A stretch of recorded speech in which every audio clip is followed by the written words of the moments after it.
Hello, welcome to the preview of Slicer extension module, Laminar Landmark Labeling. My name is Sam Lee. In this module, I'm going to show you how you can use our module to analyze spine deformity in 3D, and what are the handy features that can be attractive to you. As we can see from the module name, this module is developed for landmark labeling on spinal ultrasound images.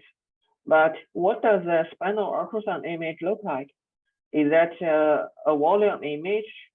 No, it's actually a sequence. So let's first take a look at an example data I collected and know about the data structure we are going to play with. This folder contains two sequences of spinal ultrasound images collected from an ultrasound scanner.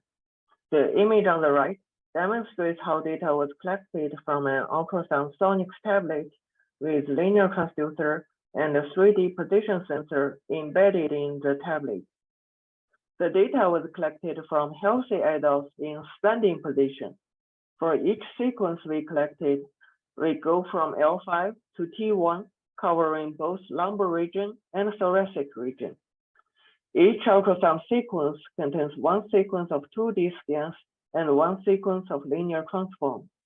For each step in a sequence, there is one 2D scan in Sonics tablet coordinates and one linear transform that can map the 2D scan from Sonics tablet coordinates to the world coordinates. Now let's go back to the folder to see what files we have. We can see from the folder that there are 8 files. 2 files in the beginning are the scene file. The scene.mrml file is the manifest to help 3D Slicer to load the 6 data file. And the 4 data file in the end are the sequence file. 2 are the sequence of 2D scan, and the 2 file are the sequence file of the linear transform. But there are still 2 files. Those 2 files, one is called image transducer, the other one is called probe to tracker. They are the proxy data file. So what does a proxy data do? Basically, a proxy data is to help you view the sequence step by step. We know that 3D Slicer can render a volume image.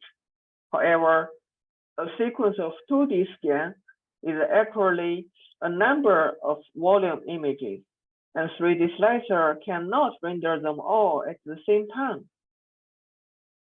So for each current active step, we will be able to retrieve the index, and both the image transducer and probe tracker will read the data based on the index. In this way, for each current step of the sequence, you will be able to view the data through the proxy data. Okay, that's a lot explanation of the data, and now let's load the data into our module and play with it.